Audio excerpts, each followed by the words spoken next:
Maître Monsieur McDonald. Donc, la totalité de cet extrait se trouve à CIV OTP 022 non, 0022 0057 jusqu'à la minute 43 minutes 59 secondes. La transcription associée porte la code CIV 0053-0005.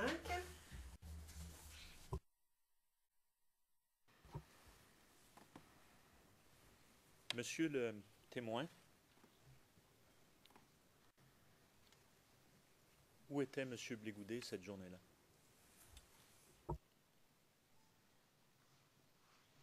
Du 15 janvier, pardon.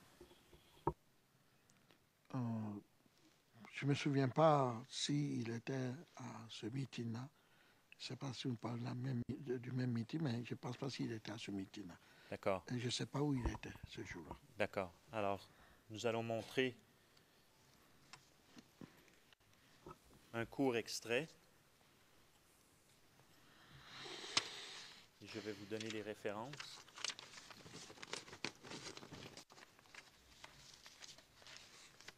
« 0012 0007 du début jusqu'à la minute 52. Et il y a également un transcrit 0062-0929. Il s'agit des lignes 1 à 88.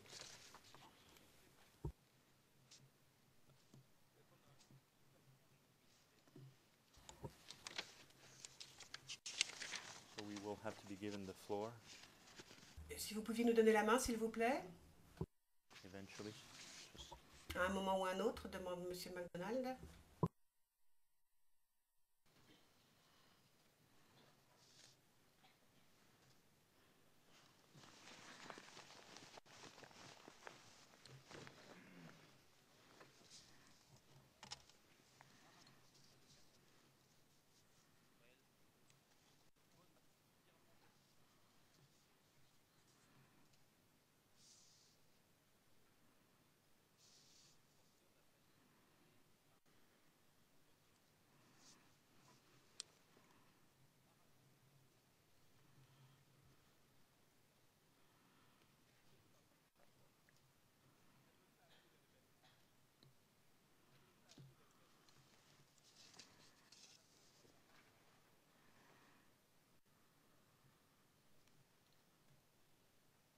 Monsieur le témoin, pendant qu'on retrouve la vidéo, je vais passer à un autre sujet, juste pour le moment, et on reviendra à l'extrait que je vais vous présenter.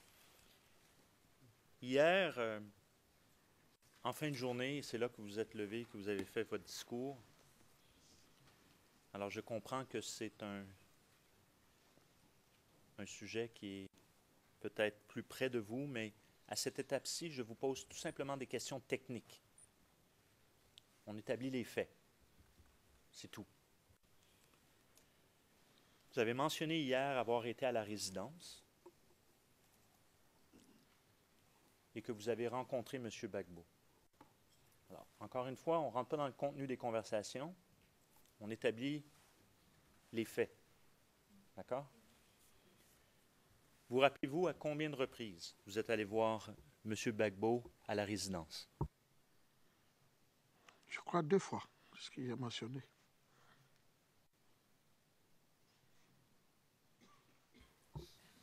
Expliquez-nous un peu comment ça fonctionne pour pouvoir rencontrer M.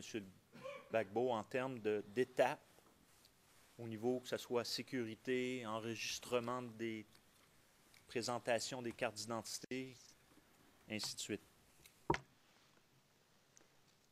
Mais la présidence avait un service de protocole. Quand vous avez la résidence avait un service de protocole de sécurité. Quand vous voulez rencontrer le président, c'est ou avec rendez-vous ou audience. Et quand vous obtenez le rendez-vous ou l'audience, vous arrivez à la résidence, au poste de police, vous présentez ou vous laissez votre pièce d'identité, ou si vous avez des portables à laisser, ou vous les déclarez. Je ne sais pas si c'est fait pour tout le monde. C'est comme ça qu'on vous accompagne à la résidence. Et ce poste où vous remettez vos portables et vous vous identifiez, Oui, c'est où? Où est-ce que c'est situé physiquement? c'est situé à la rentrée. Il y a une entrée principale où c'est tout le poste de police, le poste de sécurité. C'est là où vous vous identifiez, puis vous vous présentez. Et ça, est-ce que c'est une guérite avant d'entrer vers un parking ou est-ce que c'est à l'intérieur même ou à la résidence elle-même?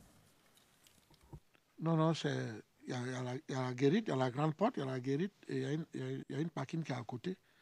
C'est là, c'est tout le poste de police. D'accord. Vous rappelez-vous des dates auxquelles vous êtes allé à la résidence? Ce que je c'était dans la période de crise là, mais je ne me souviens pas des dates là. Je ne me souviens pas vraiment des dates là.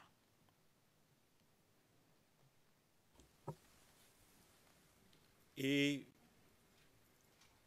vous... et à combien de reprises êtes-vous à la résidence? Je comprends que vous avez mentionné avoir rencontré le président à 2 reprises, mais de manière plus générale, à combien de reprises êtes-vous allé à la résidence pendant la crise? Donc, si je me souviens, je suis allé peut-être au total avec ce qu'il a rencontré le président 5 ou 6 fois. Hein, parce qu'on partait souvent là-bas pour l'atmosphère et puis comprendre l'évolution des choses, c'est tout.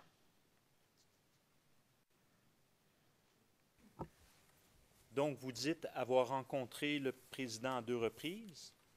Oui, Vous dites avoir rencontré madame dans le cadre des rencontres du CNRD à au moins 2 reprises. oui, Donc, ça fait déjà 4 présences à la résidence. oui. Est-ce qu'il y en a eu d'autres au-delà de ça? C'est ce que je viens de vous dire. Souvent, on va à la résidence, pas pour rencontrer le président ou chose, pour vérifier, pour aller visiter, pour voir si tout va bien, c'est tout. Sans que le président même sache qu'on est là ou sans que madame sache que nous sommes là. Mais de temps en temps, on passait là-bas.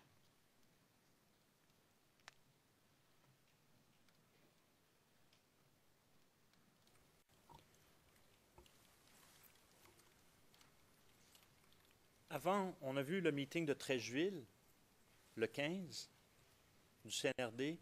On a vu le message que vous avez reçu en soirée, en début de soirée, tout début de soirée, 18h et quelques. Vous rappelez-vous si, avant, dans cette journée du 13, vous vous êtes déplacé à la résidence?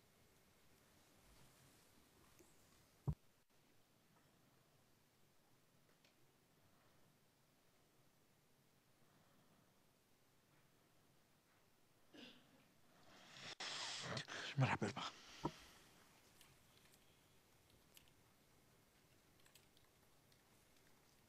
Avec M. Idriss Ouattara?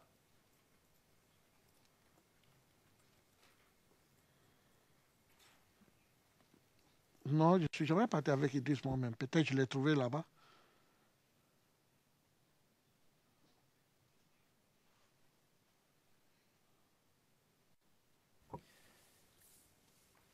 With your permission, Your Honor, without showing to the witness. Monsieur MacDonald, avec votre autorisation, Monsieur le Président, et sans pour autant le montrer au témoin, je passe au contrôle de mes collègues. J'aimerais qu'on leur montre le document CIV OTP 0018-0464.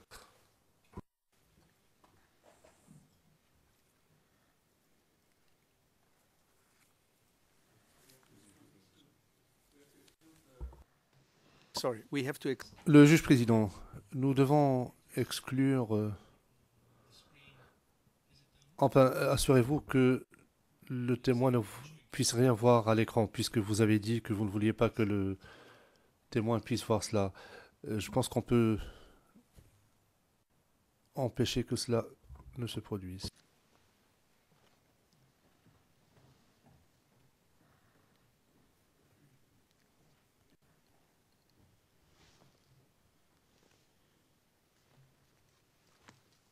Is the witness excluded now? Le président, donc le témoin ne peut pas le voir.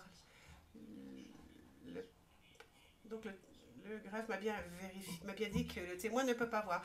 Monsieur McDonald pourrait peut-être faire enlever ses écouteurs. Le président, enlevez vos écouteurs, s'il vous plaît. Monsieur le président, allez-y. Monsieur McDonald, j'aimerais que la Chambre et mes collègues puissent voir le document, s'il vous plaît.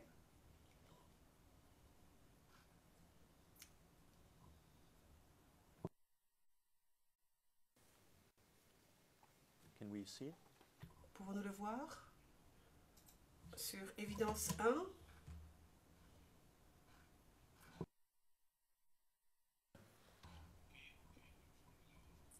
Le greffier, pouvez-vous nous confirmer le niveau de confidentialité, Monsieur McDonald? C'est un document public.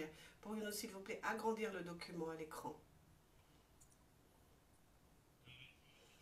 J'attire l'attention des juges de la Chambre au jeudi 13 janvier.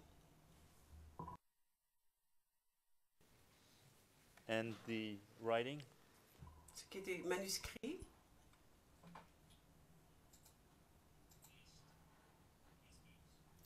Dans la dernière case.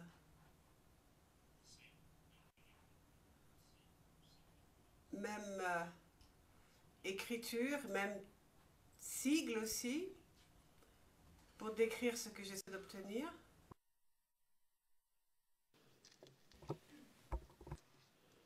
So I'm seeking permission. Je demande la permission à la Chambre de présenter ce document aux témoins.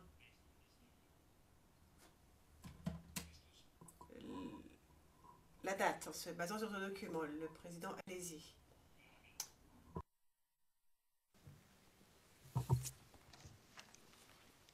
And if we can show it to the witness?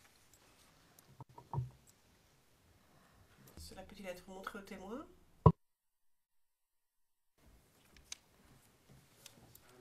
For a moment, what are we showing to the witness?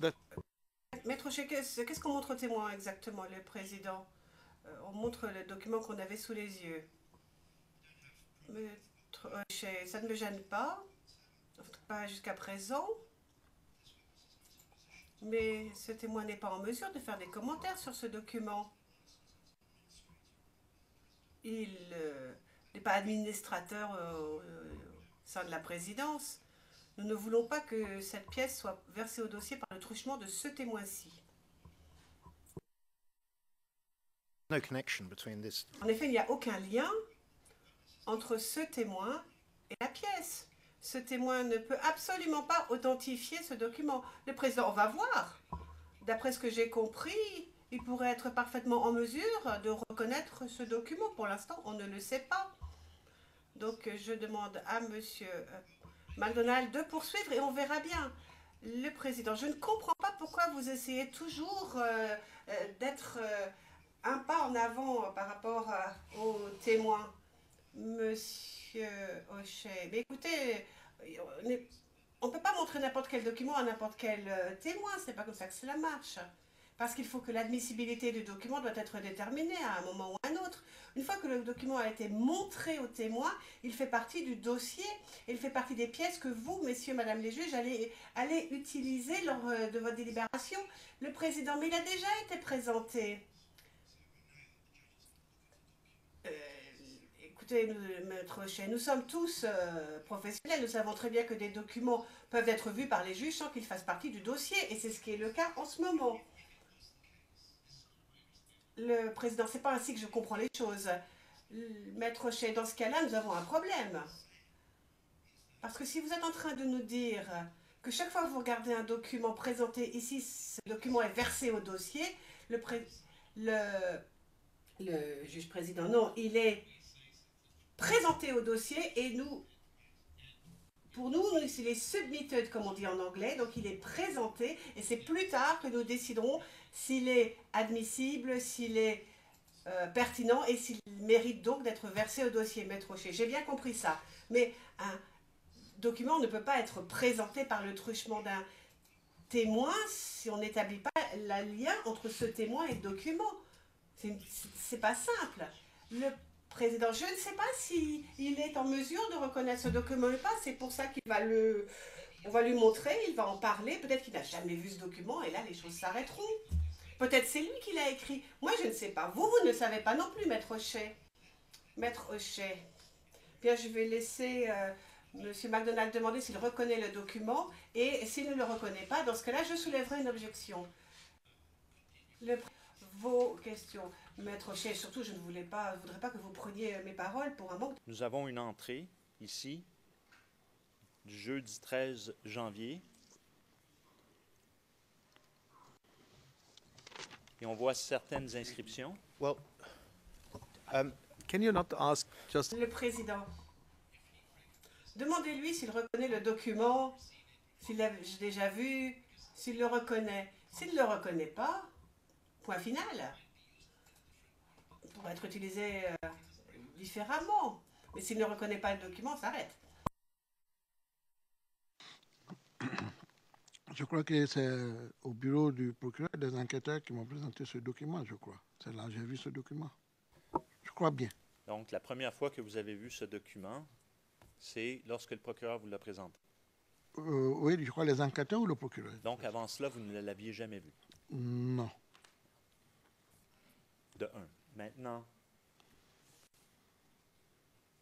nous avons les informations. Oui, monsieur le procureur. Et c'est la raison pour laquelle je vous pose la question. Selon ce document, nous avons des informations. Yes, I'm sorry. Maître Chef, désolé, madame, messieurs les juges, mais il faut vraiment qu'on tranche ce problème à un moment ou à un autre. Problème. Je veux bien qu'on poursuive le procès, mais nous devons comprendre le protocole en vigueur, parce que le problème intervient sans cesse. Alors je comprends très bien que nous n'avons pas de procès par jury. Il n'y a pas de juré, vous êtes des juges professionnels, et donc, c'est pour cela que vous pouvez regarder les documents sans qu'ils soient automatiquement versés au dossier. J'admets parfaitement. Deuxièmement, à quel moment est-ce que l'on verse le document au dossier, qui fait partie du dossier? D'abord, c'est parce qu'on le présente soit directement, bar table motion, ou bien par le truchement d'un témoin. Il nous faut une procédure à suivre. Il faut qu'on sache exactement à quoi nous en tenir pour que le procès soit équitable.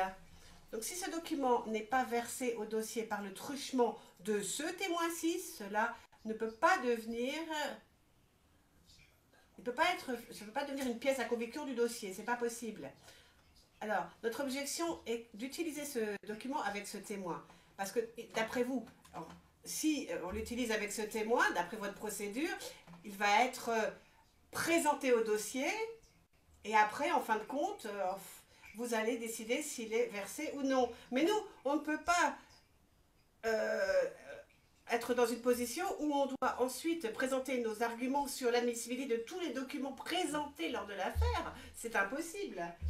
Donc le document ne peut être versé au dossier.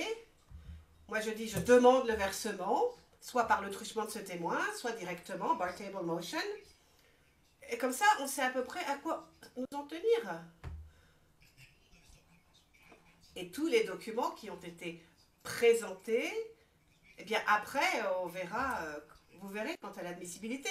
Et sachez que nous, on ne va pas écrire 5000 pages d'arguments pour discuter de l'admissibilité de tous les documents qui ont été présentés lors de ces années de procès. C'est pas possible.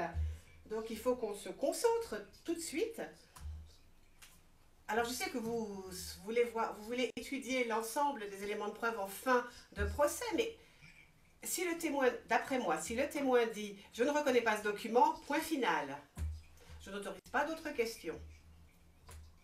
Monsieur McDonald peut poser des questions, mais ne peut pas utiliser ce document en vue de le verser par le truchement de ce témoin si ce témoin ne le reconnaît pas.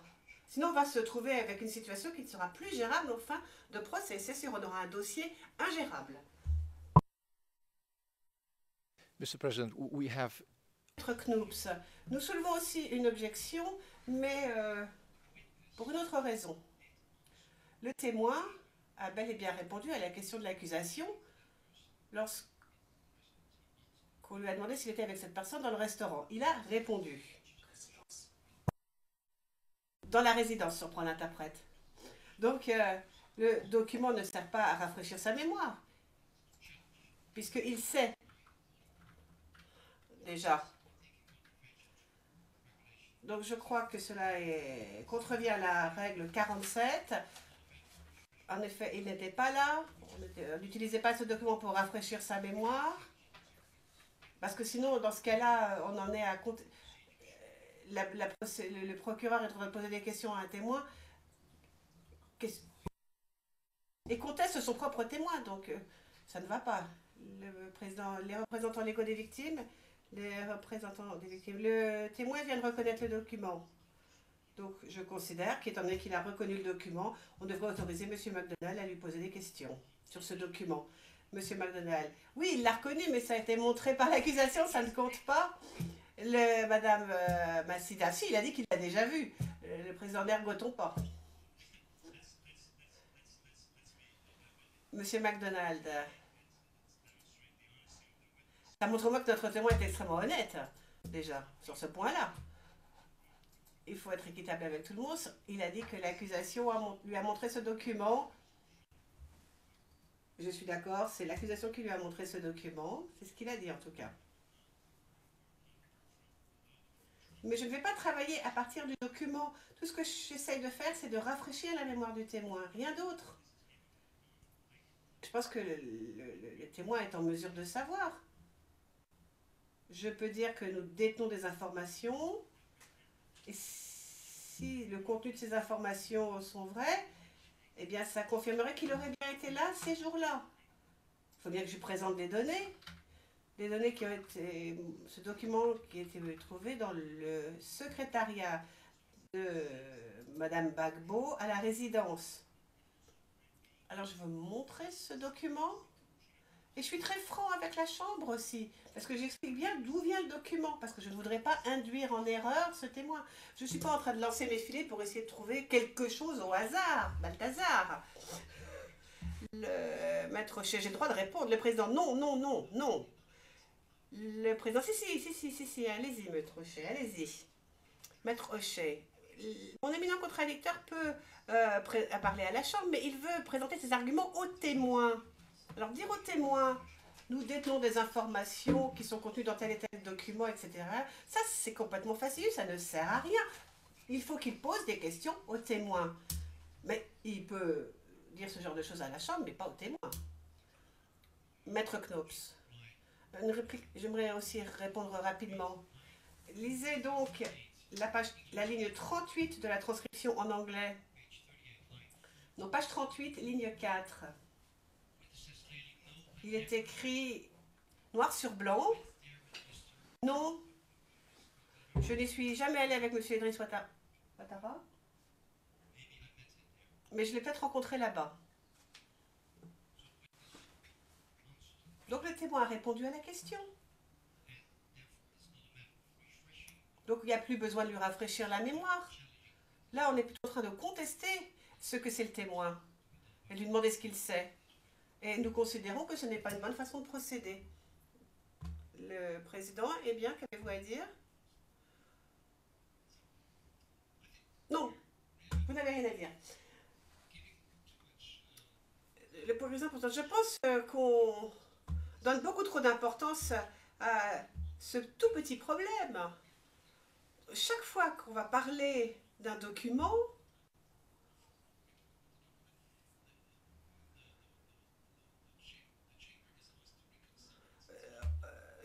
on demande à la Chambre de revenir sur ce qu'elle avait décidé en matière de pièces à conviction.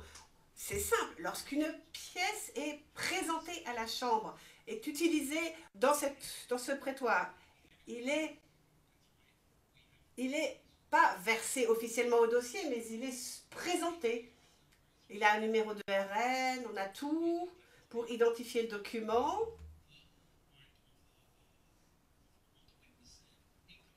Donc on pourra ainsi relier les propos du témoin à ce document. Et ensuite on pourra ajouter un lien. Mais si on n'a pas le document, après, on ne saura absolument pas de quoi parler le document. C'est simple.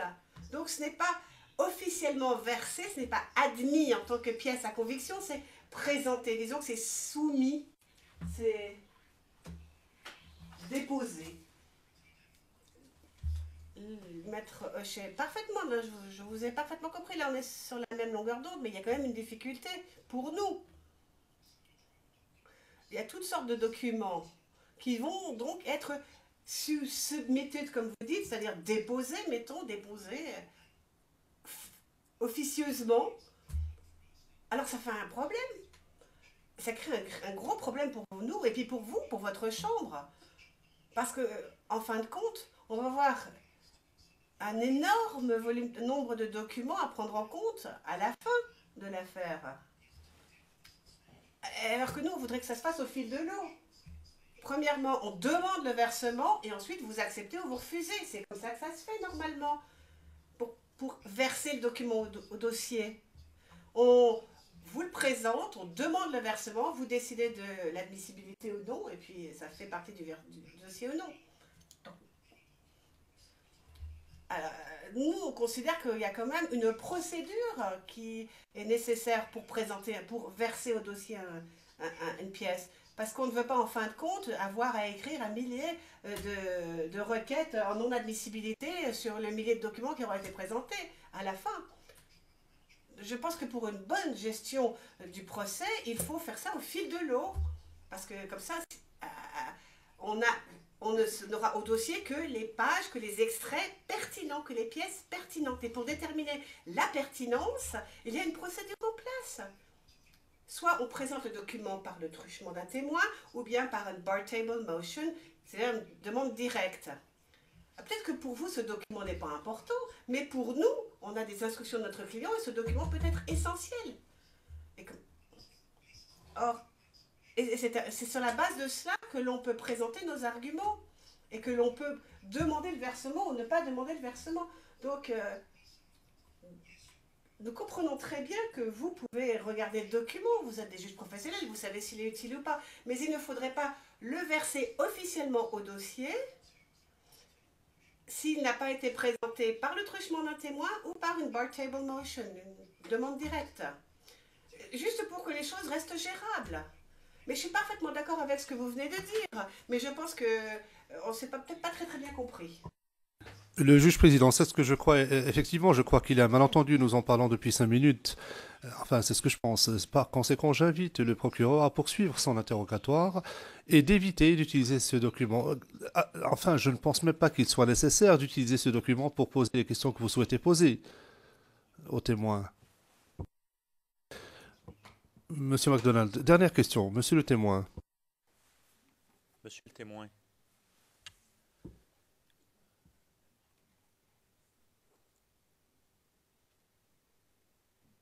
Vous avez dit précédemment dans votre témoignage que vous aviez eu 2 à 3 rencontres avec madame.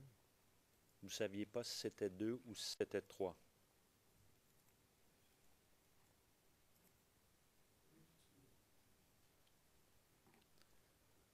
Il y aurait des informations à l'effet que vous auriez été à la résidence le 13 janvier. Vous rappelez-vous si vous étiez là le 13 janvier pour rencontrer madame?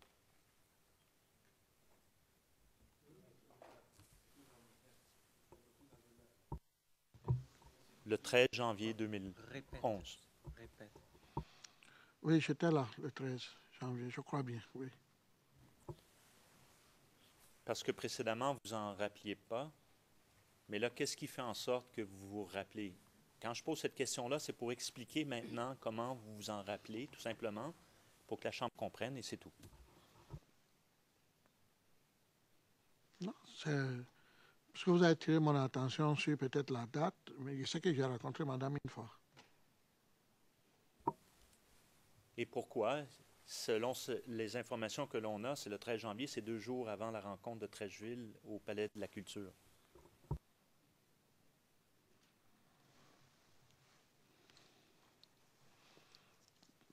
Bon, je pense qu'on a échangé à propos de la mobilisation, je crois bien, la mobilisation, comment est-ce qu'il faut qu'on puisse mobiliser pour qu'on soit vraiment présentement présenté à ce meeting-là, je crois bien. Et à votre connaissance, y avait-il d'autres leaders de la Galaxie patriotique?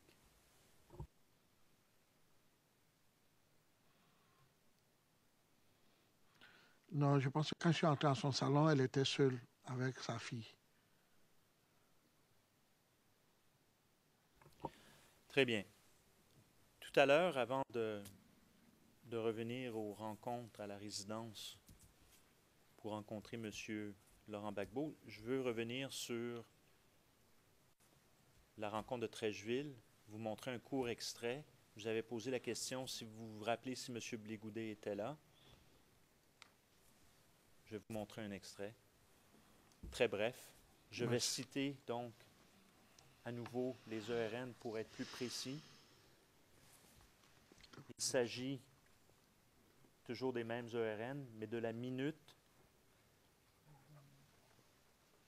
0109 à 0132.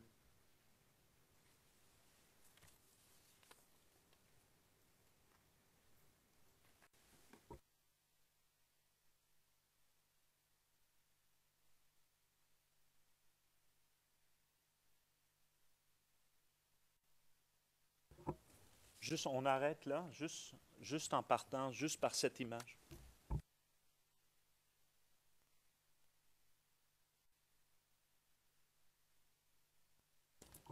We have to go on evidence 2. Il faut appuyer sur le bouton Évidence 2. Juste par cette image, monsieur, êtes-vous capable de nous situer si on est à quel endroit?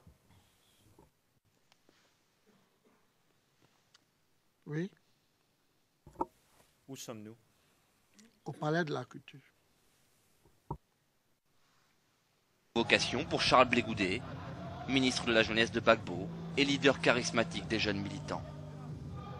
L'ONU s'est détourné de sa mission principale. L'ONU n'est plus une force de paix. En Côte d'Ivoire, c'est l'ONU qui convoie les rebelles, c'est l'ONU qui les organise, c'est l'ONU qui leur donne une radio. La radio de l'ONU aujourd'hui est devenue la radio des rebelles. Alassane Ouattara demande aux Monsieur le témoin, est-ce que vous reconnaissez les lieux qu'on voit sur l'extrait où on voit M. Blégoudet aussi à l'extérieur? Oui, C'est à quel endroit? c'est au Palais de la Culture. En voyant M. Blégoudet, est-ce que vous vous rappelez s'il était présent ou non au Palais de la Culture le 15 janvier? C'était le même film qui a passé tout à l'heure là? Quand vous dites c'était le même, je ne comprends pas votre question. Non, la vidéo que vous avez passée où madame faisait le discours. C'est à vous de nous le dire si, selon ce que je viens de vous montrer, l'extrait, monsieur, ça vous rafraîchit la mémoire si M. Blégoudet était à Trècheville ou non le 15 janvier. Oui, c'est ce que je viens de vous demander, j'ai dit. Puisqu'il y a eu, je crois, 2 meetings. À cette période-là, madame avait fait 2 meetings. Si c'est à ce meeting et si c'est à l'autre meeting, je ne me souviens pas bien, mais je sais que parmi les 2 meetings, Blé était présent dans un des meetings. Hier, je vous ai montré un meeting le 15 décembre à Trècheville où M. Blégoudet enlève sa veste, montre ses mains, le combat à main nue. On en a parlé plus tôt ce matin. Ça, c'est à Trècheville, au Palais de la Culture, le 15 décembre. Oui, monsieur le procureur. Okay? Oui. Là, ici, on parle du meeting de madame, du CNRD, où madame a parlé, et on se situe le 15 janvier. Alors, ma question maintenant sur le 15 janvier. Est-ce que vous vous rappelez si M. Blégoudet était là le 15 janvier?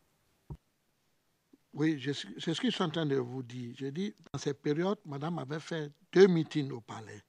Il y avait le 15 janvier, puis il y avait une autre date.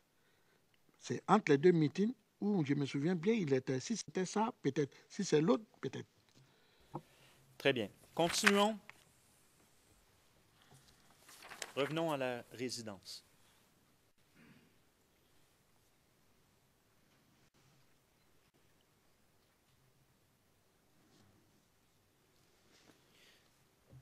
Est-ce que vous vous rappelez des dates auxquelles vous avez visité M. Gbagbo?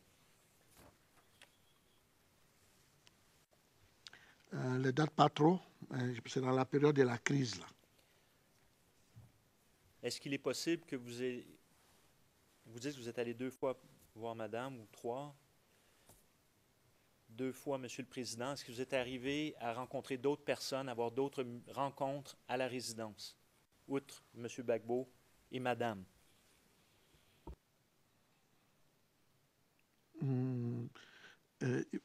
Rencontrer des gens qui habitaient à la résidence ou aller voir le président puis rencontrer d'autres personnalités qui étaient là. Il faut que vous soyez... D'autres personnes qui pouvaient être là. Voilà. Voilà. OK. Oui, quand je suis arrivé, je crois, pour voir monsieur le président Gbagbo, j'ai une bonne mémoire ici. Il y avait l'ambassadeur qui était là. Et il y avait 2 autres personnes, si j'ai bonne mémoire, qui étaient là. C'est votre première ou deuxième rencontre? C'était mon premier. Connaissez-vous le commandant Doua? Oui, le commandant Doua, c'est un ami.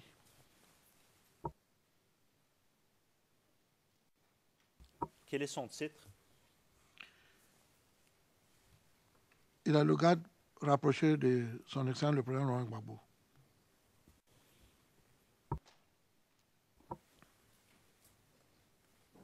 L'avez-vous rencontré à la résidence? Avoir une rencontre particulière avec lui durant la crise? Oui, mais comme lui, il était toujours à la résidence, quand on est là-bas, on le voit, on le rencontre.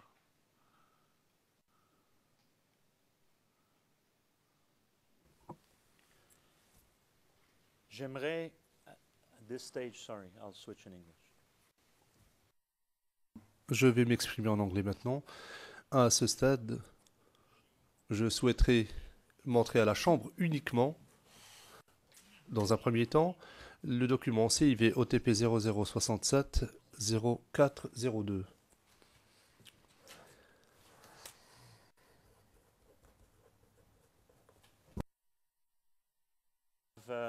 Given to my colleagues a few days. Il y a quelques jours, nous avons communiqué à nos contradicteurs, y compris à la représentante légale des victimes, des copies. Peut-être pourrait-on demander au témoin de retirer son casque. And while the court usher is coming back, we will... Et nous allons remettre à l'huissier ce document.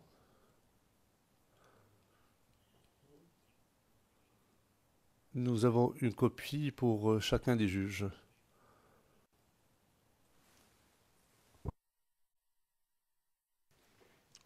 What we've done is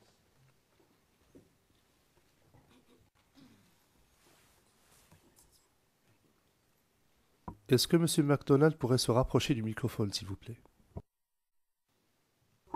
Yeah, I'm sorry, Your Honor, but... Oui, et pardon, Monsieur le Président, on me pose des questions, ce n'est pas à moi. Intervention hors micro. Monsieur le Président, la tâche est très simple. Il s'agit d'un logbook qui se trouvait dans la résidence, qui a été saisi dans la résidence du Président par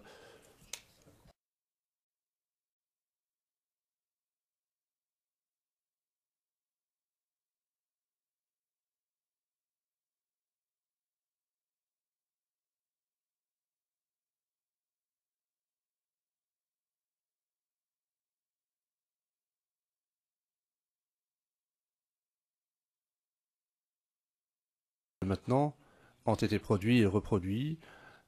Ce n'est certainement pas de lui qu'émanent ces documents, Monsieur MacDonald, certes, mais il a parlé d'un processus, d'un registre où l'on consignait ces informations. Le président poursuivant, oui, mais ce n'est pas lui qui a consigné ces informations. Il a effectivement parlé de ce registre, mais Monsieur MacDonald, il a peut-être pu voir ce registre. Lorsque vous arrivez en tant que visiteur dans les locaux de la Cour, vous voyez ce qui se passe. Lorsque vous remettez votre passeport ou votre carte d'identité, vous pouvez constater ce qui se passe. En tout cas, dans l'autre bâtiment, l'ancien bâtiment, l'on pouvait savoir ce qui se passait. Le juge président, oui, mais la question doit être générale. Monsieur MacDonald, bien sûr, bien sûr.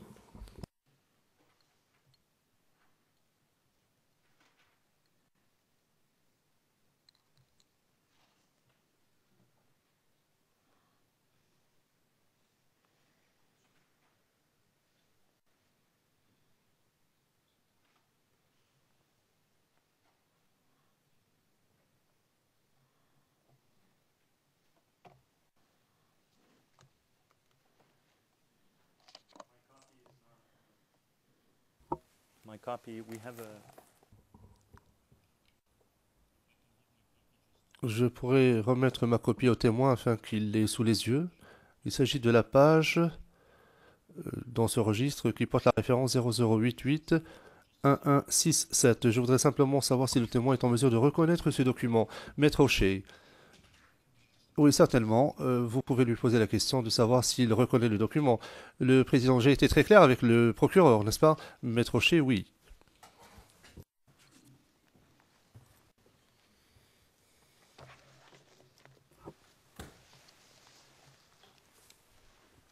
Monsieur le témoin, juste la page de gauche, pas la page de droite, mais la page de gauche. Oui. Vous pouvez aussi tourner les pages pour voir si vous aviez déjà vu ce document avant.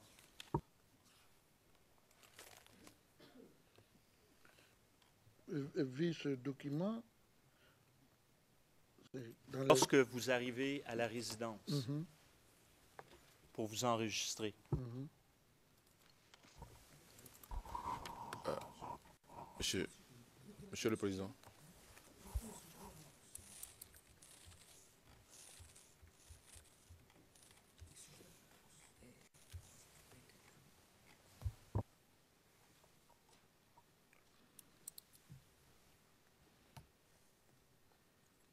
Monsieur le Président, Yes. monsieur Oui, allez-y.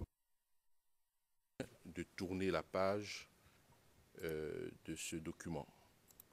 Nous pensons que le procureur interroge le témoin sur une date précise.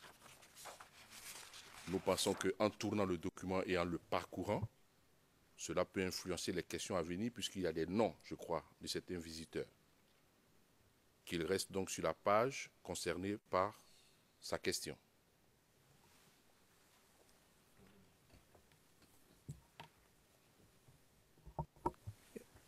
Monsieur le témoin, reconnaissez-vous le document que vous avez devant vous? Est-ce que vous l'avez déjà vu avant?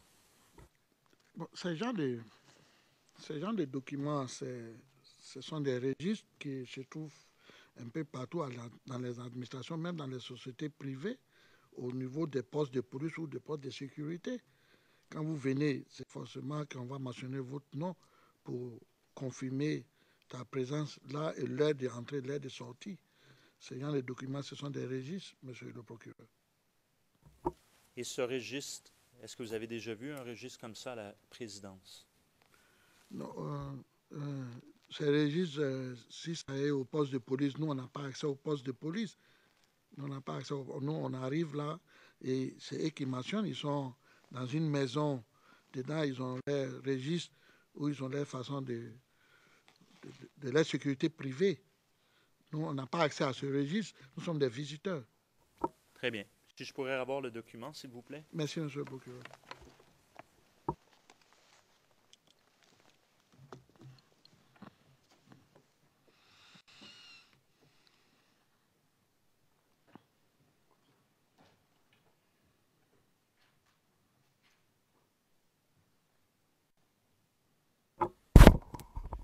Vous dites avoir été à la résidence, mais ne pas vous rappeler des dates. Oui. Vous avez fait référence à l'enregistrement de portables. Habituellement, combien de portables enregistrez-vous à la résidence? Moi, j'ai toujours des portables. Vous rappelez-vous d'être allé à la résidence le 6 février 2011 et d'être arrivé ou enregistré vers les 17h57. Et vous seriez resté jusqu'à 19h15.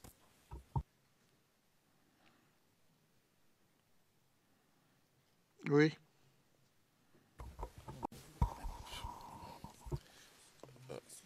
Monsieur le Président, c'est justement c'était cela la crainte en fait de l'équipe de défense.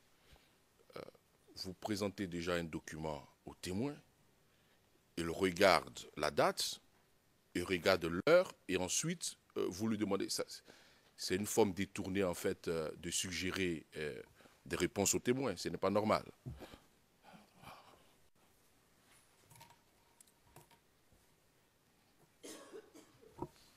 You know what I do not understand. Le juge président, voyez-vous, ce que je ne comprends pas, c'est la chose suivante. Pourquoi vous ne présentez pas ce document par voie de requête aux fins de versement direct, c'est-à-dire une bar table motion, enfin c'est ce que vous qualifiez de bar table motion, au versement direct au dossier. Monsieur MacDonald, Monsieur le Président,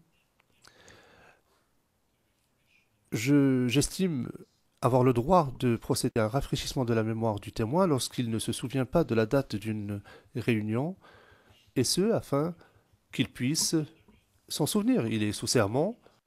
S'il ne s'en souvient pas, il nous le dira, même si je rafraîchis sa mémoire. C'est un registre qui est comme un registre utilisé par une société. Et donc, je dois être autorisé à l'utiliser. Le Président, pourquoi procéder à cet exercice qui consiste à rafraîchir la mémoire du témoin lorsque vous disposez d'un document de cette nature? J'ai de la difficulté à comprendre. Monsieur MacDonald, Monsieur le Président, nous sommes au début d'un long procès et j'essaie de comprendre. Enfin, c'est très simple. Moi, je suis d'une tradition juridique qui a ses propres règles. Moi, j'essaie de m'adapter à l'interprétation des règles qui est celle de la Chambre. Malheureusement, nous n'avons pas un règlement de procédure de preuve très détaillé qui prévoit tout cela. Au Canada, c'est codifié. Les règles sont claires et simples. Il y a des exceptions, vous les apprenez par cœur, et puis vous exercez votre métier d'avocat. Or, en l'occurrence, nous essayons de trouver un terrain d'entente pour savoir comment procéder. Et je crois que Maître Rocher, enfin, c'était le sens de sa question. Je comprends que la Chambre souhaite que j'achève mon interrogatoire pour que l'on puisse procéder et commencer le contre-interrogatoire. Je comprends cela. Seulement, voilà, je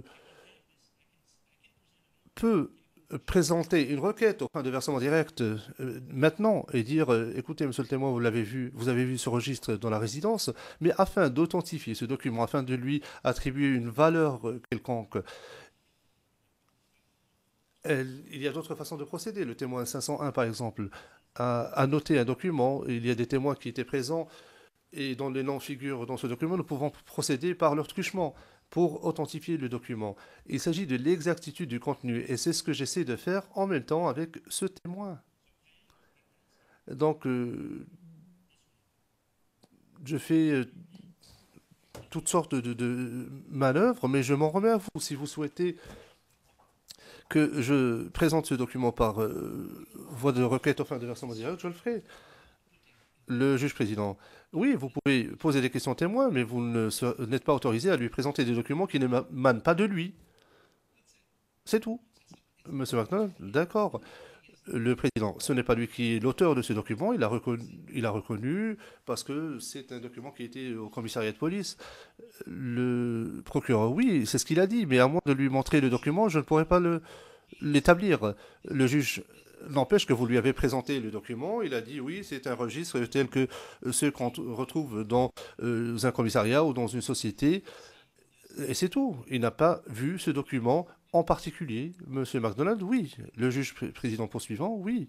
Et continuez à lui poser des questions en vous fondant sur les arguments que vous voulez, mais ne lui opposez pas le document comme tel.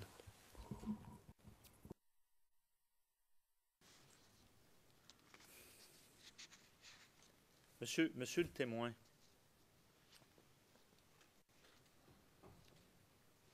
vous rappelez-vous qui était présent à la résidence le 6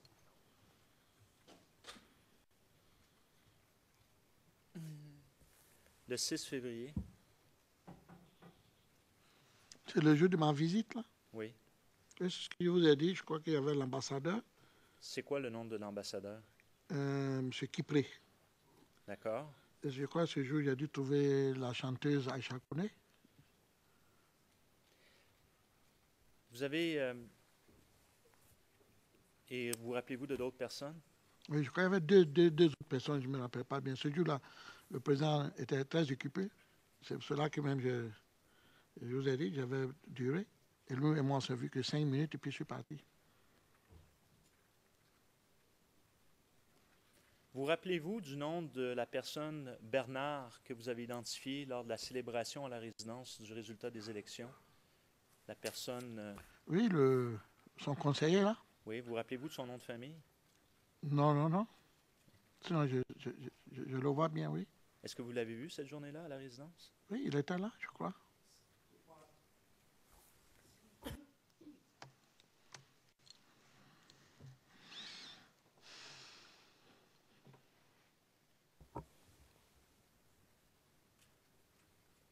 Donc, vous dites qu'il était là à la résidence? Je crois très bien. Et son nom de famille, vous en rappelez pas? Non.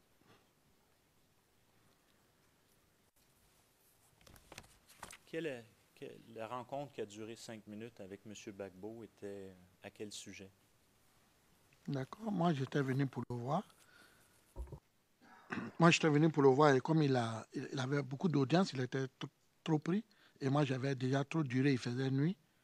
Lorsqu'il est sorti de son bureau, il m'a vu, je me suis arrêté pour le saluer. Et on s'est juste échangé. Comment tu vas? Je vais bien. Et vous, monsieur le président, ça va? Il dit oui. Je dis bon, comme il fait tard et que tu es très occupé, moi, je vais rentrer. Il m'a dit parfait, c'est bon. Et je suis rentré.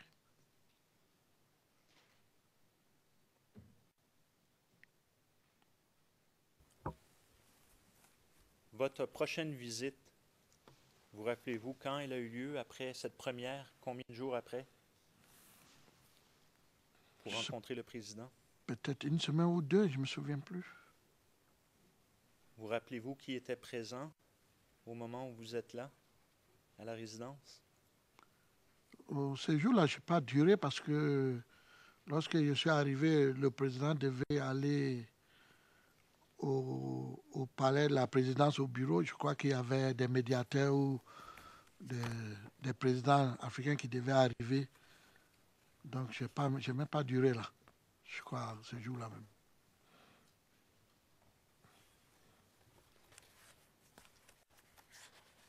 Et finalement, la troisième fois,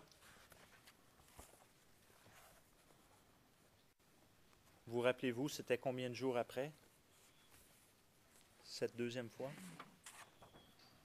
Deuxième ou troisième, vous dites? Troisième.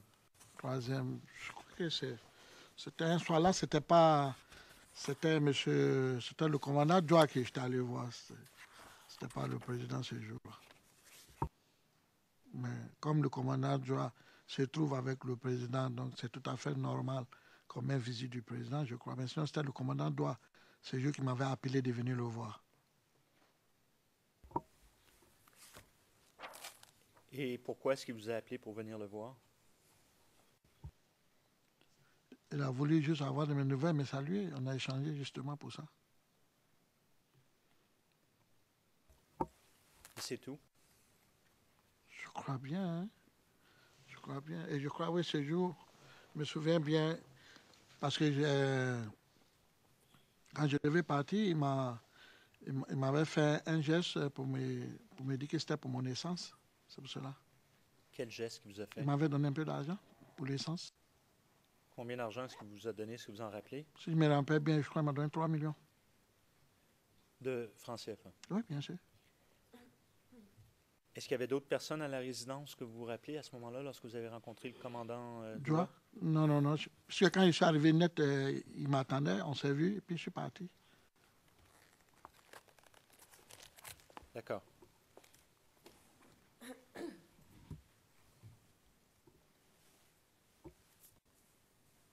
J'aimerais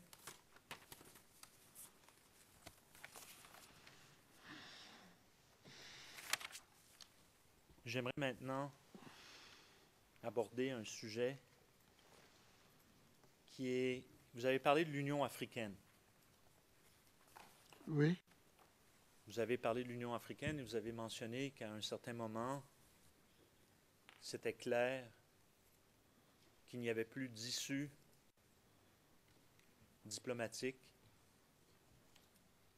de possible. N'est-ce pas? Oui. À ce moment-là, ça a été quoi votre réaction? Ma réaction est toujours claire et toujours nette. J'ai toujours dit que dans l'intérêt même, j'ai toujours dit, ce que j'ai toujours répété, dans l'intérêt même de la nation et dans l'intérêt même de la Côte d'Ivoire, pour éviter ce qui est arrivé, je dis bien parce que personne ne s'attendait à ça, mais pour certaines personnes, moi personnellement, je savais que les choses allaient trop loin et que ça allait se passer de cette façon. Moi, mon souhait, ma solution, c'était que on se retire. C'était mon choix à moi qu'on se retire.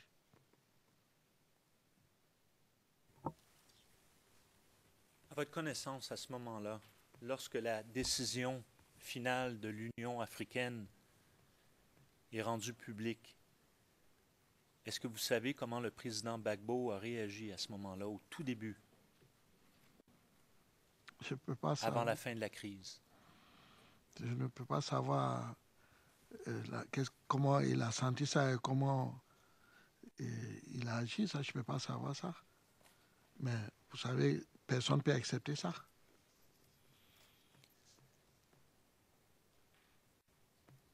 Vous avez parlé, vous, dans votre témoignage antérieur, avoir rencontré l'ancien ministre de l'Intérieur, M. Désiré Tagro, pour avoir une conversation avec lui. Oui, 2 fois même. Et c'était quoi le contenu de cette conversation que vous aviez avec lui? Pourquoi? Pour la première fois, lorsque j'avais appris qu'on devait enlever le gouverneur de la Banque ouest africaine de son poste, je suis allé discuter avec lui pour lui informer que ce que je venais d'apprendre, bon, tout gentiment, j'ai senti que comme si c'était rien, que c'était pas possible. Il m'a fait savoir que c'est pas possible, qu'on peut pas. Il y a des règles dans les choses qu'on ne peut pas enlever le gouverneur, M. Dakouri. Non. Hein, qu'on ne pourra pas l'enlever, tout ça. Donc moi, j'ai senti à eux qu'il était tranquille et il avait confiance.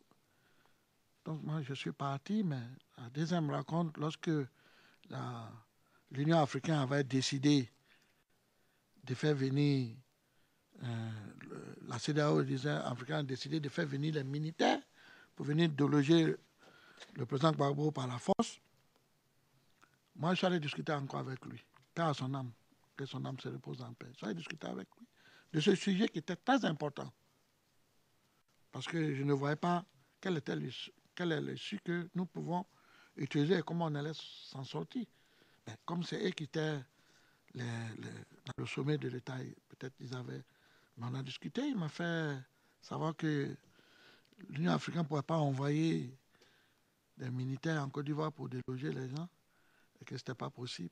Donc il y avait une question de confiance. Il me donnait la confiance que de rester, de suivre l'évolution de la chose et que ça va bien se passer. Moi, je pouvais que lui faire confiance puisqu'il était d'abord ministre de l'Intérieur et après il était il était conseiller à la présidence. Donc, je pourrais suivre ce qu'il m'a dit. Mais moi, j'étais très inquiet. puisque moi, vous me permettez, monsieur le procureur, comme je l'ai dit ici, je savais déjà ce qui se préparait de l'autre côté pour l'arrivée sur Abidjan pour déloger le Gbagbo. Et je savais que c'était très, très, très, très risqué, c'était pas bon.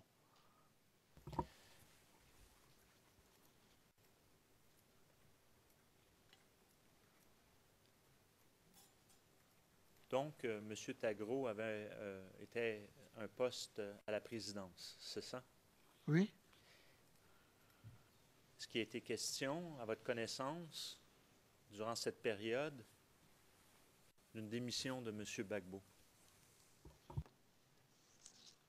Bien, monsieur le procureur, je vous remercie pour cette question très capitale, très importante. Comme le président, Dieu merci, lui-même, il est là.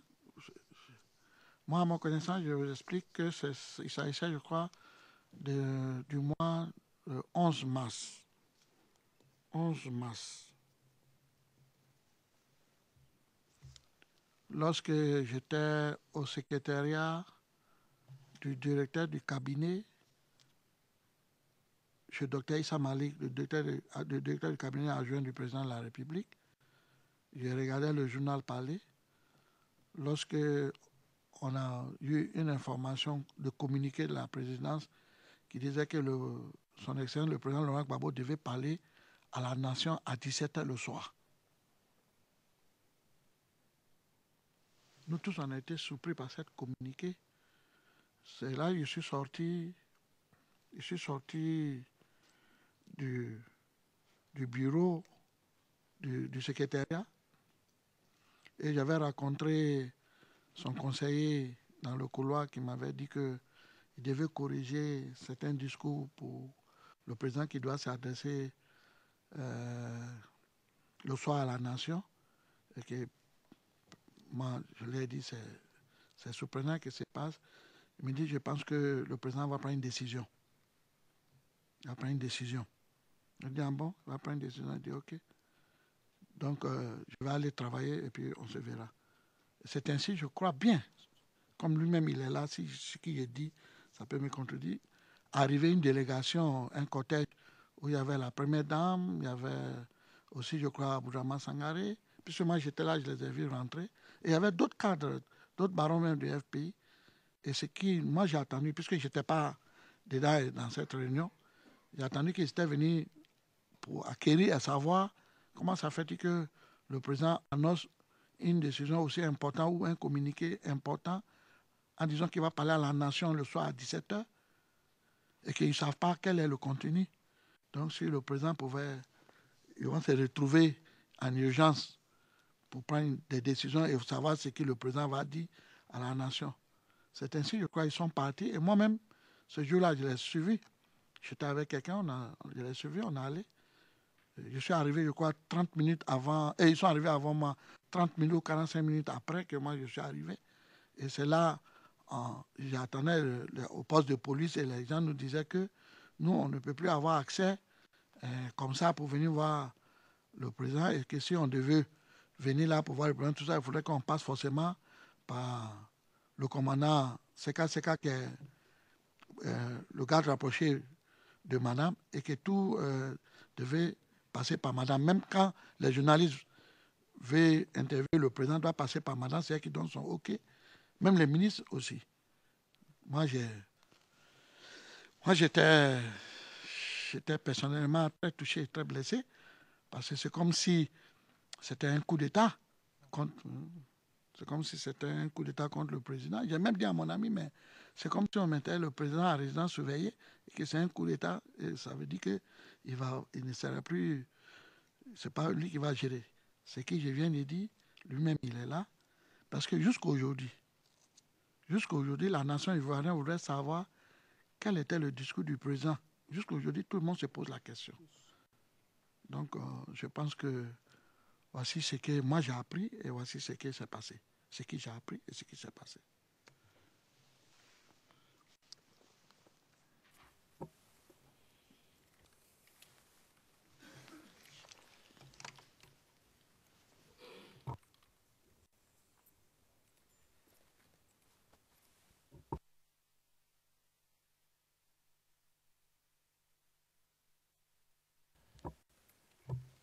Excusez-moi, je vais vous poser des questions de précision avant d'adresser la Chambre. Est-ce que, effectivement, il y a eu une annonce à la nation ce soir-là de la part du président Gbagbo? Non.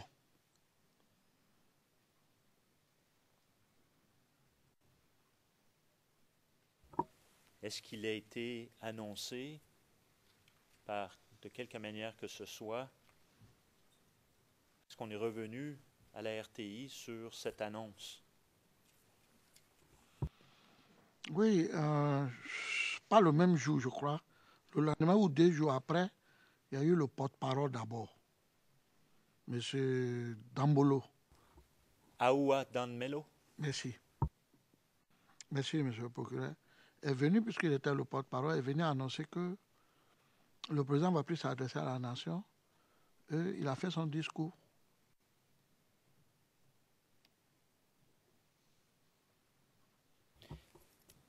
Très bien. Alors, Your Honor, Please,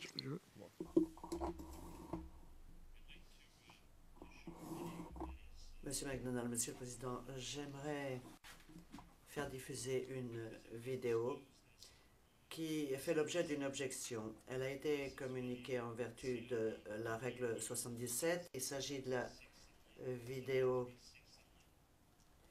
CIV OTP 0069-03-169 qui a été communiquée dans l'affaire principale le 19 juin 2015. C'est une vidéo émanant de la RTI.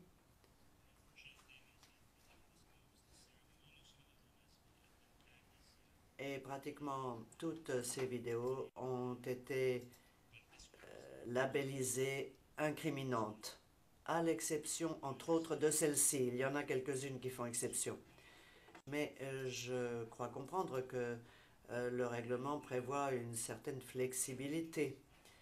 Et si je ne me trompe, ceci, en vertu du paragraphe 43, il est autorisé, je ne sais pas s'il faut le faire par présentation d'une requête officielle, c'est la raison pour laquelle je suis en train de m'exprimer devant vous et de vous demander votre avis quant à la façon de procéder dans le prétoire. Mais en tout cas,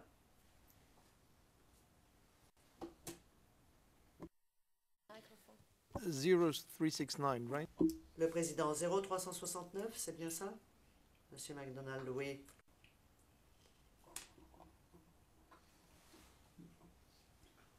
Maître Oshie, je peux peut-être apporter mon concours.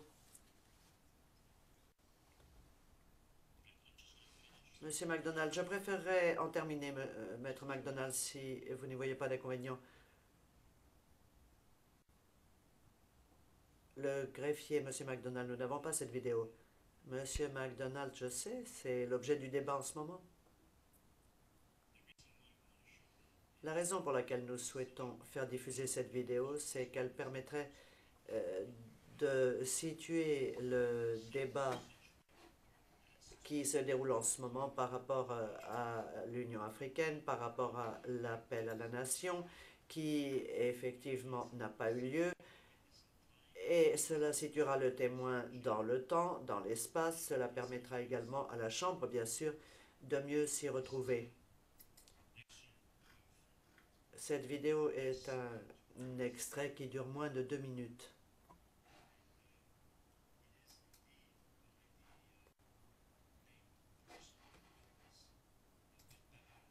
Et c'est le porte-parole du gouvernement, M. Aoua Dambelo, qui est à l'origine de la possession de cette vidéo.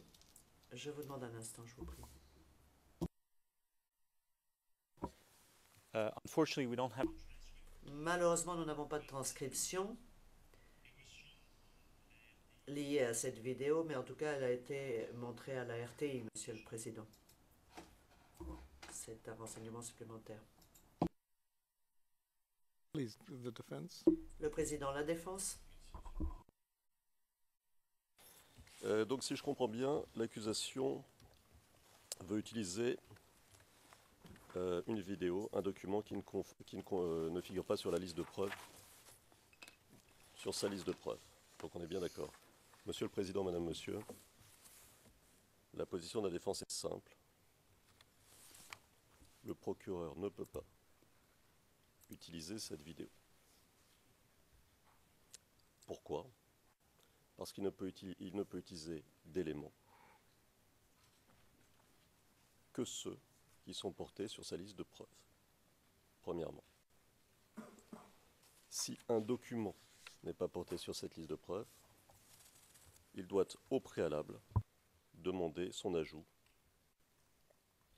au préalable, avant d'essayer de mettre la Chambre et les parties devant le fait accompli. Il doit au préalable demander son ajout sur la liste de preuves.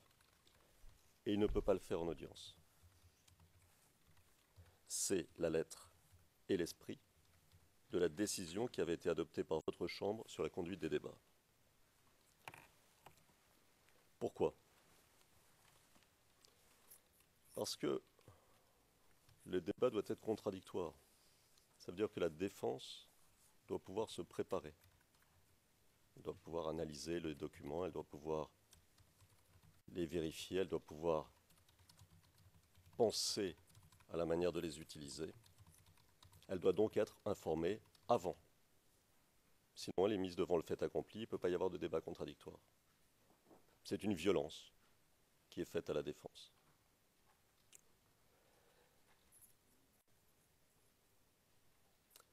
Et pourquoi cela ? Parce que la charge de la preuve incombe à l'accusation. C'est donc à l'accusation de préparer son cas, de le présenter de manière à ce qu'il puisse y avoir un véritable débat. Nous sommes dans un cas typique. Pour une raison ou pour une autre, il ne peut pas y avoir de débat. Donc, nous objectons à l'utilisation de cette vidéo. Je souligne d'ailleurs, Monsieur le Président, Madame, Monsieur, que l'accusation ne demande même pas l'utilisation de cette vidéo au début de l'interrogatoire du témoin, mais en plein interrogatoire, quasiment à la fin de l'interrogatoire du témoin, ce qui est encore plus impossible et plus difficile à gérer pour la défense. Alors, ça nous pose un problème. Plus exactement, ça nous... The prosecutor, you mean? Le président, vous voulez parler du procureur qui n'a pas demandé à l'utiliser? Parce qu'au compte rendu en anglais, il est écrit que c'est la défense qui n'a pas demandé. C'est une erreur de l'interprète de cabine anglaise. D'accord. Alors, c'est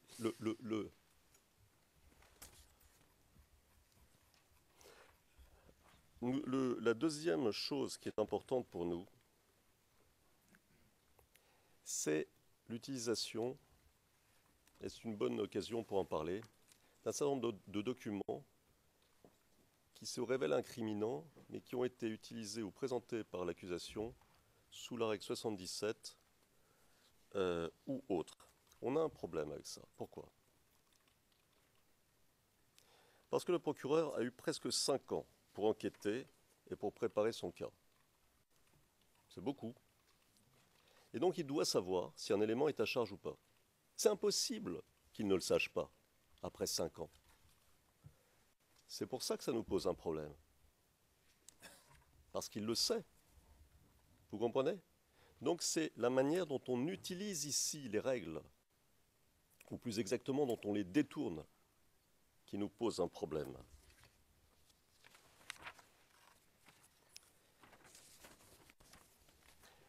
Alors, comment régler l'affaire ? Le problème ici, troisième problème, c'est que le procureur avait mis cette vidéo, et je crois d'autres éléments, sur la liste des documents qu'il pouvait utiliser, ou qu'il comptait peut-être utiliser. N'est-ce pas ? Et nous avions, me semble-t-il, répondu, ou plutôt souligné. Nous avions envoyé un email à la Chambre pour souligner que la question se poserait. Alors, n'est-ce pas le bon moment de décider, une fois pour toutes, que le procureur ne peut utiliser comme élément lors d'un interrogatoire que ceux qui sont portés sur sa liste de preuves au moment où il fait cette demande, ou au moment plutôt où il envoie aux équipes de défense la liste des éléments qu'il compte utiliser lors de l'interrogatoire. Parce que sinon, on va se retrouver toujours dans le même cas de figure. Donc il nous semble qu'une décision sur ce point serait utile. C'est à cette condition qu'il pourra y avoir un véritable débat, que l'interrogatoire pourra être mené sans heurts, par conséquent le contre-interrogatoire aussi, et c'est à cette condition, parmi d'autres, que la procédure pourra se dérouler de façon harmonieuse.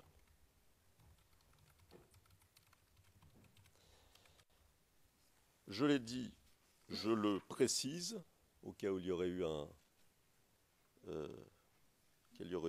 doute, il est pour nous impossible que le procureur dépose des demandes d'ajout sur sa liste de preuves en cours d'audience, enfin en cours d'interrogatoire et même au début de l'interrogatoire. Parce que l'on prenne cette affaire comme l'on veut, de la manière que l'on veut, quel que soit l'angle de vue, il s'agit au final de placer les juges devant le fait accompli. Et ce n'est pas possible.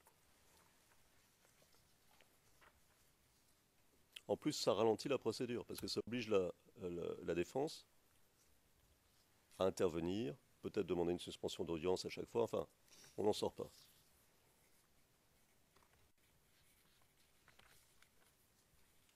Alors, puisque nous en parlons, et pour essayer d'accélérer, enfin d'avoir une vision complète des problèmes qui peuvent se poser dans un tel cas de figure, je note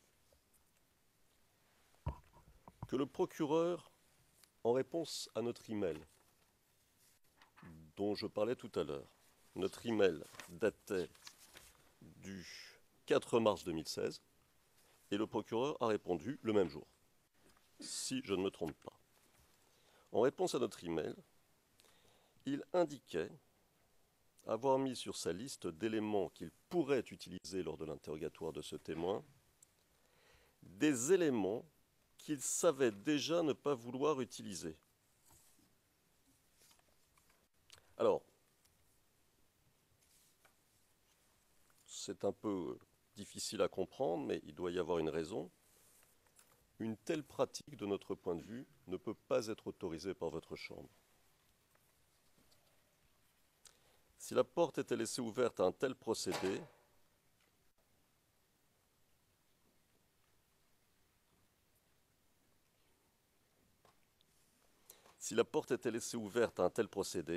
cela permettrait au procureur de potentiellement noyer la défense sous une quantité énorme de documents, affectant la capacité de la défense à se préparer dans de bonnes conditions. Il nous semble important que le procureur ne porte sur sa liste que les éléments, les documents qu'il compte vraiment utiliser.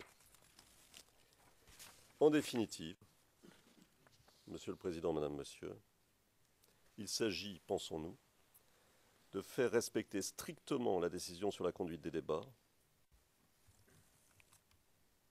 afin que la défense puisse se préparer, que sa capacité à se préparer, sa marge de manœuvre, si vous voulez, ne soit pas atteinte.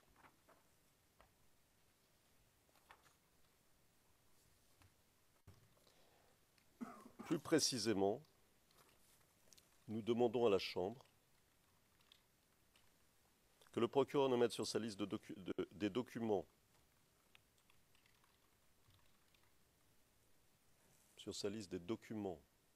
qu'il compte utiliser lors de l'interrogatoire d'un témoin, que ceux figurant déjà sur sa liste de preuves,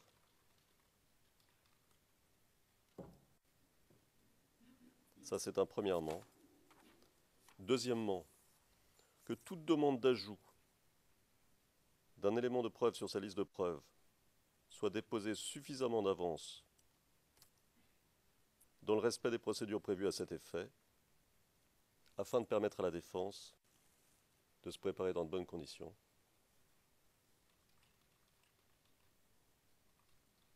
Troisièmement, que le procureur n'inclut dans sa liste de documents en vue de l'interrogatoire d'un témoin que ceux qu'il sait devoir ou pouvoir être utilisés.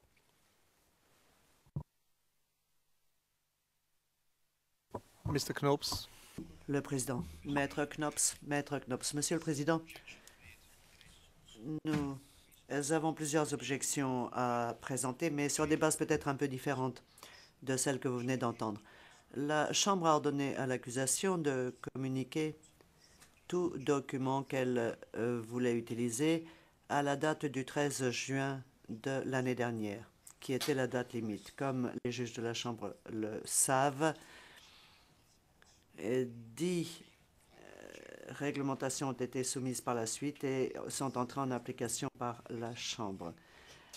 Ce qui nous place une nouvelle fois dans une situation bien connue de la défense, à savoir qu'elle se trouve confrontée à des documents qui ne figurent pas sur la liste des éléments qui auraient dû figurer dans la liste du 13 juin. Donc, Monsieur le Président, ce que je suggère, c'est de se pencher sur la règle 43, en vertu de laquelle les parties peuvent demander l'autorisation d'ajout de documents qui ne figuraient pas sur la liste et que la Chambre devrait chercher un remède à l'application du paragraphe 45. À mon avis, cette vidéo ne devrait pas être admise à un moment aussi tardif. Je vous remercie. Le Président, merci Maître Knops. La représentante légale des victimes, Maître Massida, nous n'avons pas d'observation, Monsieur le Président. Le Président, eh bien, l'heure de la pause déjeuner est arrivée. Donc, je propose que nous partions pour cette pause déjeuner, que nous reprenions nos débats à 15h15 pour une nouvelle partie de l'interrogatoire de ce témoin qui, j'espère, sera la dernière. Merci.